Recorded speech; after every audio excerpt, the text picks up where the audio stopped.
10 techniques for gaining commitment. Commitment techniques describe how you ask the question that results in a buyer's agreement to act. Remember that a commitment to move forward doesn't necessarily mean that the buyer agrees to buy. The limited sales objective or next reasonable action step may be to get the buyer to agree to a product demonstration and trial. Practice these rules when asking for a commitment. First, as discussed earlier, be alert to all the verbal and nonverbal signs. Listen with your eyes and ears. Be prepared to seek commitment. Next, ask an opinion question to check the buyer's reaction to your ideas. Here are some sample opinion questions. What do you think? Is this what you had in mind?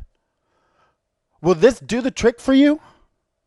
How do you feel about this? These so-called trial closes are really the same involvement questions you ask during the presentation stage.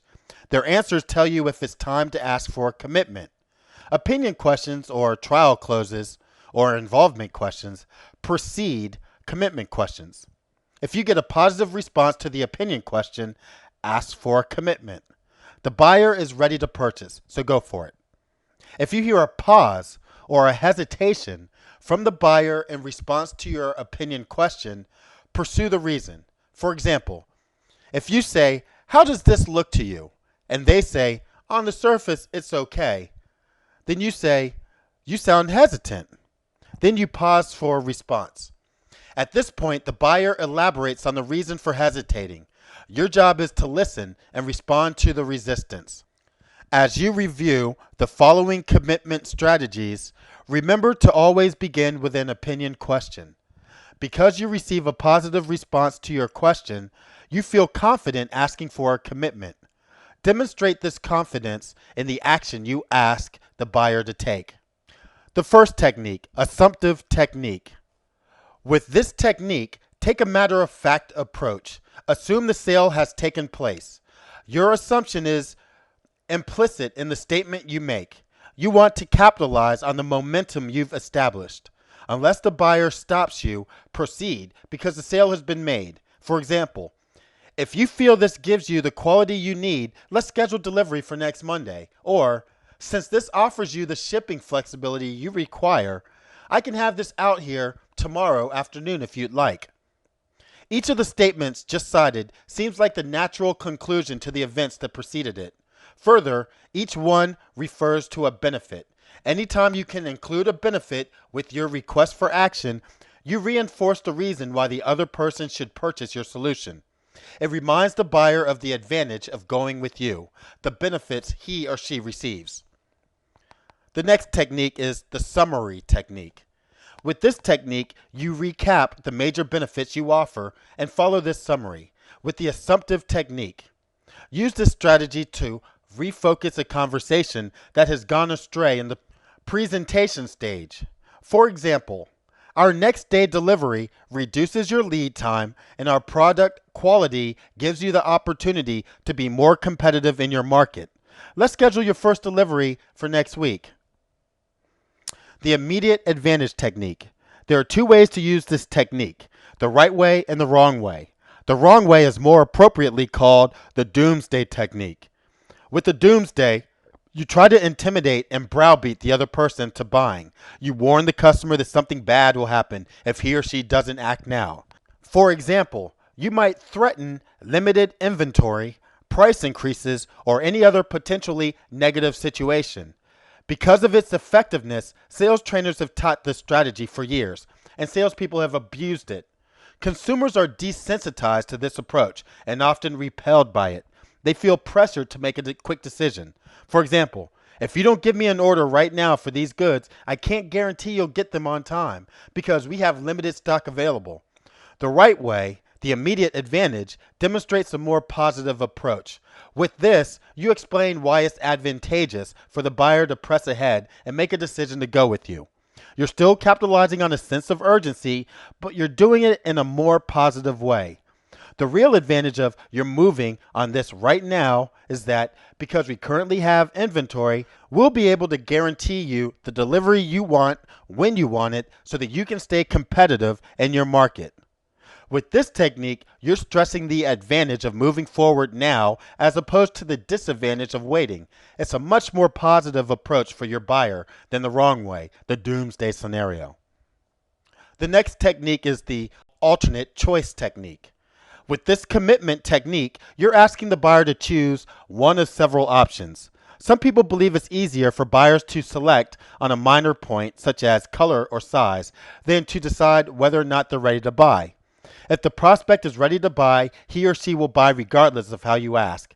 Some salespeople have an easier time asking for the business with the alternative choice versus asking directly for a commitment. Here are some ways you can use this technique.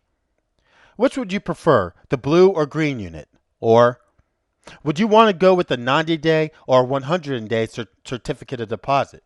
Or you might say, do we need a written purchase order or is your verbal commitment enough here? Your strategy presents an alternative, an either-or selection. Be sure to present options with which you can live. You don't want to offer a choice of items that would cause you difficulty. The next technique is the physical action technique. Some sales require the buyer to sign a contract, to fill out an application, or complete a formalized purchase order. In these cases, handing the buyer a pen with the contract and asking for a signature is appropriate. Be careful with the wording you select. Try to avoid anything harsh that would turn the buyer off. For example, avoid this type of statement. I'll need you to sign your life away here, ha ha ha. Or, put your John Hancock here if you would. Even though you're presenting both of these statements in good fun, treating the business and commitment lightly may irritate the buyer. Try for something softer like, I'll need your okay for us to get the wheels turning on your end. Or, we'll need your approval right here to begin your service. Also, point out that it's a mutual commitment because you've had to attach your signature to the document also, thus creating an atmosphere of teamwork. The next technique is the concession technique. There are times in sales when the buyer asks you to concede on terms, shipping costs, delivery method, or the like. If the deal is good for you, give the request consideration. Pursue it before saying no. This is how the concession technique sounds to your customer. Mr. Prospect, I'm not sure we'll be able to give you the terms you're looking for, but I'm willing to go to my boss and run it over to her in order to do this. I'll need a firm commitment from you because she'll ask me, is this person shopping or buying? If you give me a firm commitment based on our meeting your demands, I'll pursue it. Please understand that I can't say yes, but my boss will have to okay it. There are two major advantages to this technique. First, you're going to your boss with a firm commitment for an order. She can decide whether or not to write the business. Second, because the buyer has made a commitment, it's possible that even if you're unable to agree to the concession, the buyer will go ahead and say, you've got the business anyhow, but you owe me one. It may be easier for the buyer to award you the business than to reopen negotiations with someone else. The next technique is the direct technique. This technique is straightforward. It's a straightforward request for action. There's no doubt what you want. You want the buyer to give you a commitment to act, and you make it plain because of your wording. For example, I'll need your purchase order number to ship these goods. Or, where would you like the material shipped? Or, where would you like to go with this from here? The next technique is the stall technique. When you sense that the buyer is hedging or stalling, dig deeper. Discover the real problem by smoking out any hint of resistance so that you can answer the buyer's concerns. The stall technique gives you a systematic way to persist. When you ask an opinion question and receive a dubious answer, try these questions. You still sound hesitant. Then you pause and let the buyer respond. Then you say, what do you feel must happen on your end for you to go with us? Do you see any reason at this point why you wouldn't go with us? The next technique is the future order technique. There are times where you sell the buyer on your product, but he or she has no immediate need and taking on additional inventory would not be good business. You want a firm commitment for an order that will materialize in the future. While you may not be able to get an ironclad commitment, any commitment at this point gives you a greater likelihood of getting future business. For example, Mr. Buyer, since you like the quality of our product or another non-price benefit and our delivery capabilities, can we depend on your commitment to give us a try the next time you order?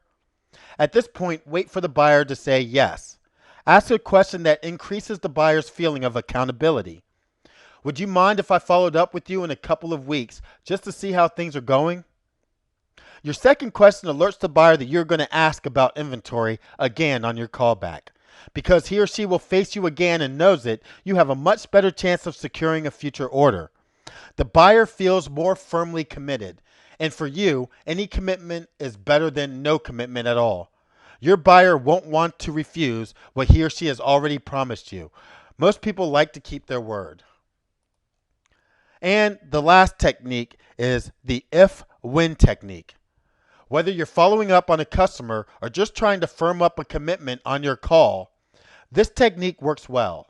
Similar to the other commitment techniques for reluctant situations, this technique helps you identify the likelihood of doing business with this person.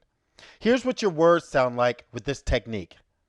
Miss Buyer, because we are interested in your business and would like to know where we stand, is it a question of when you're going to order, or is it still a question of if you're going to order?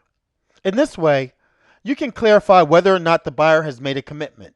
You're asking if the sale is just a question of time, yet you get one step closer to a firm commitment.